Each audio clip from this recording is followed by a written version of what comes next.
Selamat datang kembali di sesi pembahasan kita. Pernah nggak sih Anda merasa kayak kewalahan gitu? Kalau pilihannya banyak banget. Terus akhirnya ya udah milih yang paling umum aja atau yang udah disediain gitu. Misalnya nih, lagi di restoran, lihat daftar anggur, panjang banget namanya aneh-aneh pula, ada Airule Gui, Harzlevleu, wah apaan tuh? Karena bingung, akhirnya pesan aja deh, Reserve de Patron, anggur rekomendasi resto. Paling gampang kan? Nah, hari ini kita mau kupas tuntas fenomena ini. Kita ambil dari buku Rolf Dobelli, The Art of Thinking Clearly, spesifiknya bab 81. Judulnya tentang kenapa kita kok cenderung ikut arus aja atau milih opsi standar. Ini namanya default effect. Jadi, misi kita sekarang ini ya membongkar kenapa sih opsi bawaan ini kuat banget pengaruhnya. Terus apa dampaknya buat keputusan kita sehari-hari? Oke, kita mulai? Iya, fenomena yang Anda ceritain tadi soal milih anggur itu contoh klasik banget dari yang namanya efek standar atau default effect. Intinya sih, ini kecenderungan kita secara kognitif ya, untuk ya udah bertahan aja sama pilihan yang udah ditentuin sebagai standar, daripada repot-repot milih alternatif lain, padahal mungkin aja alternatif lain lebih bagus buat kita. Kayak ngikutin arus aja gitu. Iya ya. Contoh lain yang disebut di buku itu soal pengaturan iPhone kan? Itu kan opsinya banyak banget buat diubah-ubah. Nada dering, notifikasi, privasi, macam-macam lah. Tapi ya penulisnya sendiri ngaku, dan mungkin banyak di antara kita juga ya, kebanyakan pengaturannya dibiarin aja gitu, setelan pabrik. Kenapa ya kira-kira? Cuma malas aja atau gimana? Nah, ini menarik nih, bukan cuma sekedar males. Walaupun ya ada perannya juga sih. Ini tuh nyambungnya erat banget sama yang namanya kelelahan mengambil keputusan, decision fatigue.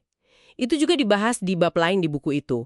Jadi gini, setiap kita bikin keputusan, sekecil apapun itu makan energi mental kita. Bayangin aja ngecek puluhan, mungkin ratusan opsi pengaturan di HP. Itu kan butuh usaha mikir yang lumayan. Nah, pilihan standar itu kayak nawarin jalan pintas.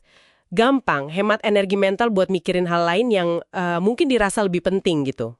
Oh, masuk akal sih kalau gitu. Jadi biar nggak capek mikir ya. Iya, betul. Terus ada lagi nih kaitannya sama keengganan merugi atau loss aversion. Kita itu secara alami lebih takut kehilangan sesuatu daripada senang dapat keuntungan yang nilainya sama. Jadi kalau milih opsi baru, ngubah pengaturan standar, itu rasanya ada resiko. Gimana kalau hasilnya jelek? Gimana kalau malah bikin boros baterai? Atau jadi susah dipakai? Nah, bertahan sama yang standar itu rasanya lebih aman, menghindari potensi nyesal atau rugi. Plus, opsi standar itu seringkali kesannya kayak udah dipikirin gitu loh sama ahlinya buat kita, semacam rekomendasi nggak langsung. Wah, iya juga ya. Berarti ini efeknya nggak cuma buat hal-hal sepele kayak anggur atau settingan HP dong. Bisa jadi berlaku buat pilihan-pilihan yang lebih gede gitu dalam hidup kita. Saya jadi kepikiran, di buku itu kan disinggung juga soal kemungkinan adanya ide standar besar yang tersembunyi yang ngatur hidup kita. Agak dalam juga ya kalau dipikir-pikir. Tepat sekali. Jangan anggap remeh kekuatan efek standar ini. Dia itu pinter banget manfaatin sifat kita yang cenderung malas berubah kalau nggak didorong alias inersia. Dan juga keengganan kita buat ngadepin yang rumit atau berisiko. Soal ide standar besar tadi ya, sumber kita memang ngajak kita mikir lebih jauh.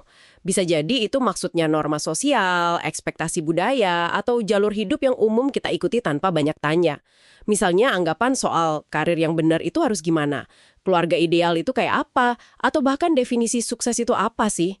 Itu kan kayak settingan standar dari masyarakat yang mungkin kita terima gitu aja. Wah, jadi kebuka nih pikiran. Jadi pilihan yang kita kira bebas kita tentuin sendiri, jangan-jangan sebenarnya ya ngikutin default yang nggak kelihatan ini ya. Tapi, bukannya kadang pengaturan standar itu emang dibuat berdasarkan riset atau praktik terbaik. Mungkin kadang ngikutin standar itu justru pilihan yang rasional. Nah, itu poin bagus. Tentu aja nggak semua pilihan standar itu jelek. Dalam banyak kasus, opsi default itu ya memang dirancang buat jadi pilihan paling pas buat kebanyakan orang atau pilihan paling aman. Contohnya ya pengaturan keamanan standar di aplikasi bank gitu. Tapi yang penting, itu kita sadar kalau default itu sendiri punya kekuatan buat ngebujuk kita, lepas dari bagus atau enggaknya pilihan itu sendiri. Kekuatannya itu di kemudahannya, bukan selalu di keunggulannya. Jadi penting buat kita bisa bedain kapan kita ikut default karena emang udah kita pikirin dan itu yang terbaik, dan kapan kita kita ikut default cuma karena ya itu yang paling gampang atau paling aman. Oke. Jadi intinya nih buat Anda, pendengar kita, efek standar ini itu bias kognitif yang kuat ya.